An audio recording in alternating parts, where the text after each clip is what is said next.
میت کو کون نہلائے؟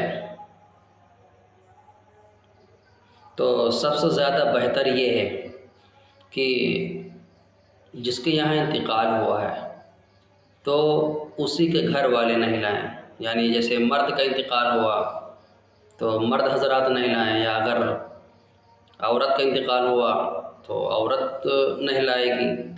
تو بہتر یہی ہے کہ گھر والے ہی نہلائیں۔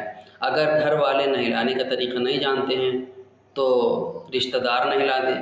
اگر رشتہ دار بھی نہلانے کے مسائل نہیں جانتے ہیں تو دیکھیں یہ کہ دیندار جو ہو، بہترین طریقے سے مسائل سے واقف ہو، یا دین کے حامل ہو، دین کے مسائل جانتا ہو، تو اس سے کہہ دے کہ بھائی جو ہے چل کر نہلا دیجئے، تو یہ زیادہ اچھا ہوگا۔